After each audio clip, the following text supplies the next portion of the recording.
형제가족 여러분 안녕하세요. 오늘은 7월 21일 목요일 죽음을 이기는 권세라는 제목으로 마태복음 9장 14절부터 26절까지를 묵상하겠습니다. 14절 그때 요한의 제자들이 예수께 나와 이르되 우리와 바리새인들은 금식하는데 어찌하여 당신들의 제자들은 금식하지 아니하나이까.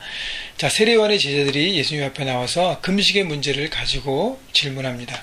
근데 마태복음만 세례 요한의 제자들을 이렇게 바리새인들과 한 관점과 생각을 가진 무리들로 이렇게 하는데, 바리새인에게 우리가 좀 초점을 맞추면 보통 바리새인들은 다른 복음서에도 기록되는 걸 보면 자신들이 그 율법을 세분화하고 그것을 철저하게 지키는 것을 자랑합니다.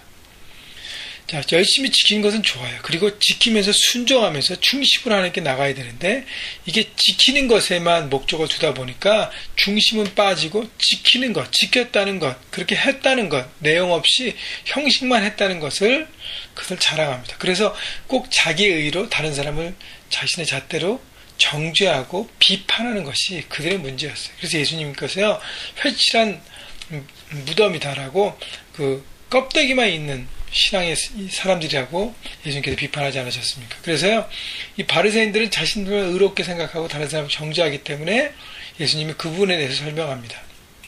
그런데요, 우리가 하나 생각해야 될 것은 우리가 예수를 믿으면서 신앙생활 하면서 제자 훈련도 받고 신앙생활 하고 리더가 되고 오래 되면서 꼭 다른 사람을 정죄할 경우가 있습니다. 왜 그 사람은 이것까지 못하는가? 왜 당신은 이것도 못합니까? 여러분, 중요한 것은요, 나와 하나님과의 관계이지 다른 사람을 사랑으로 권면하고 이렇게 세워주는 건 좋지만 정죄와 비판은 잘못된 것입니다. 여러분, 그래서 잘 분별하셔야 할 것입니다. 15절 예수께서 그들에게 이르시되 혼인집 손님들이 신랑과 함께 있을 동안에 슬퍼할 수 있으나 그러나 신랑을 빼앗길 날이 이르리니 그때는 금식할 것이니라. 예수님께서 설명한 것은 지금 예수님 나와 제자들이 함께 있기 때문에 금식할 이유가 없고 내가 떠나면 그들이 금식할 것이다. 중요한 것은요, 이 중심에 무엇이 원하는가. 정말 목숨 걸고 기도하고 하나님의 그 복음을 나눠야 될, 정말 예수님이 떠난 다음에 그 일을 감당할 때는 필요하잖아요. 그렇기 때문에 예수님께서 말씀하시는 것이고요. 예수님께서 또 말씀하신 것은 이제 내가 왔기 때문에 새로운 시대가 열렸다는 것이죠. 예수님의 시대, 복음의 시대, 이제는 그 시대에 맞게 그 모든 것들이 움직인다는 것을 말씀하시면서 16절 17절을 설명하십니다. 생배 조각을 낡은 옷에 붙이는 자가 없나니 이는 그 기운 것이 그옷을 당기어 헤어짐이 더하게 됨이요. 새 포도주를 낡은 가죽 부대에 넣지 아니하나니 그렇게 하면 부대가 터져 포도주도 쏟아지고 그 부대도 버리게 됨이라. 새 포도주는 새 부대에 넣어야 둘이 다 보존되느니라.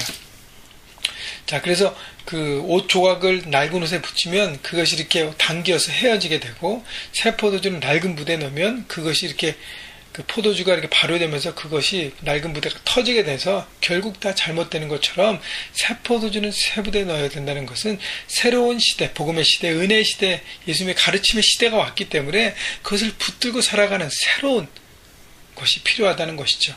그래서 바리새인들과 요한의 제자들에게 얘기하는 것은 구약의 말씀 그것만 붙들면서 자신들이 세운 그 율례에 묶여있는 삶이 아니라 예수님의 말씀을 듣고 십자가의 복음을 받아들이고 새롭게 하나님을 믿는 믿음 가운데 살아가야 됨을 하나님은 말씀하시는 것입니다.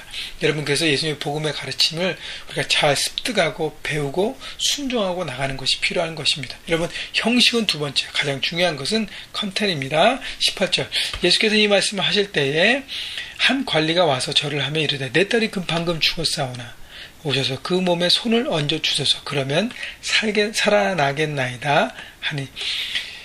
자, 한 관리가 왔습니다. 이게 이제 여러분 다 아는 얘기고, 누가복음에 보면 이 관리가 회당장 야이로잖아요. 그죠? 야이로의 딸이 죽었는데 회당장 야이로가 와서 예수님 앞에 오셔서 만져주십시오. 안수해 주십시오. 그러면 살아겠습니다. 여러분, 이 회당장 그 관리의 믿음을 얘기하는 것이에요. 여러분, 딸이 죽었습니다.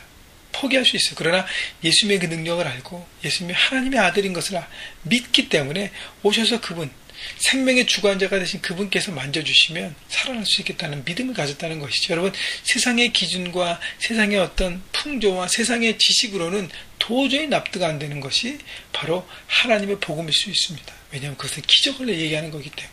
그래서요, 여러분, 믿음은요, 상식을 뛰어넘는 것. 그래서 여러분, 상식을 뛰어넘는 여러분의 마음과 생각과 그 믿음이 여러분 삶 가운데 있어서 여러분 그 상식을 뛰어넘는 그 기적이 여러분 가정과 여러분의 직장과 비즈니스와 캠퍼스 안에서 넘쳐나기를 소망해요. 여러분 작은 기적이라도요. 여러분 하나님의 뜻 가운데 순종했을 때 여러분 보게 될 때 그것이 여러분 정말 상식이 되고 여러분 삶의 모습이 되어서 정말 기적을 일구는 여러분 인생이 될 것입니다.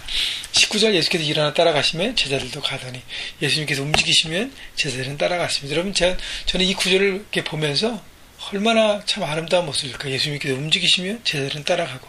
여러분 우리의 삶 가운데서도요. 우리가 말씀 묵상하는 이유는 뭐냐면 예수께서 말씀하시고 움직이시는 것을 보면 우리도 어떻게 해요? 말씀을 듣고 움직이는 것입니다. 이런 묵상하는 이유, 큐티하는 이유를 제가 늘 말씀드렸듯이 변화된 삶을 위해서 하는 것이죠. 그래서 여러분 제자로 여러분 부르셨잖아요. 그죠? 예수님께서 움직이시고 말씀하시면 어떻게 해요? 우리도 따라가는 것입니다. 순종하는 것입니다. 여러분 그렇게 살아가시기를 주님의 이름으로 축원합니다. 20절 12해 동안이나 혈루증으로 앓는 여자가 예수의 뒤로 와서 겉옷가를 만지니. 여러분 12해나 혈루증, 피를 흘리는 병, 불치병을 앓고 있는 한 여인이 예수님의 뒤로 와서 겉옷을 만졌습니다. 21절 이는 제 마음에 그 겉옷만 만져도 구원을 받겠다 함이로다. 그 마음 가운데 어떻게 예수님의 옷자락만 만져도 나는 살 수 있겠다. 여러분 그 여인은 몸을 병에서 낫는 것도 중요하지만 영원히 구원을 받게 되는 어떤 소망을 또 가진 것 같아요. 그런데 영어 성경에 보면 I will be healed. 곧 그 병에서 낫는 것에 더 집중했죠. 근데요 예수님 보세요. 예수님은 22절에 보면 예수께 돌이켜 그를 보시며 이르시되 따라 안심하라. 자 12년 동안 혈루증으로 앓는 여인, 그 여인이 믿음의 행동을 했습니다. 예수님께 겉옷만 만지면 낫겠다는 믿음을 가졌어요. 그리고 어떻게 해요? 포기하지 않았어요. 믿음으로 움직였습니다. 여러분 움직이는 자만이 하나님의 능력을 볼 수 있다는 것입니다. 여러분 삶 가운데 능력을 보기 원하십니까? 그러면 믿음대로 살아가야 하는 것이죠. 믿음대로 움직여야 하는 것입니다.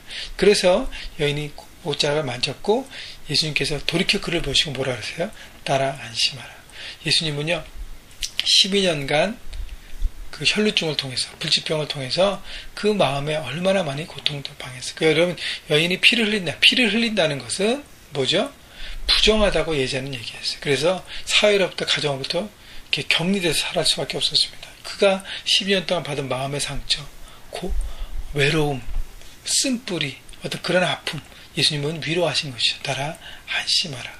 마음을 만져주신 것입니다. 그리고 어떻게 내 믿음이 너를 구원하였다. 영혼의 구원에 대해서 예수님은 더 관심을 갖고 말씀하시는 것이에요. 내 영혼이 살겠다. 구원에 대해서 말씀하시고 결국 그거예요. 그 여자가 즉시 구원을 받았다. 그 얘기 뭐냐면 육체적인 질병도 나았다는 것이죠. 예수님은요 영혼과 육과 모든 것을 만져주시는 전인적인 치유자라고 말씀하시는 것이에요. 우리 아픈 곳을 만지시죠. 우리의 육신적인 아픔도 만져주시고 우리의 마음의 질병, 마음의 어떤 상처 아픔도 만져주시고 우리 영혼도 회복시켜주시고 구원케 하십니다. 여러분 그래서 여러분 마음에 있는 아픔들, 상처들, 다른 사람에게 오픈하지 못한 모든 것들요 주님 앞에 내놓으십시오. 그러면 여러분 믿음을 갖고 내놓으시면 그분이 여러분의 아픔과 여러분의 육신적인 질병과 그 모든 것들을 만져주기 시작하신 것입니다. 여러분 그래서 치유하시는 예수님 옆에 가까이 가셔서 그 치유의 능력을 경험하시기를 주님의 이름으로 축원합니다.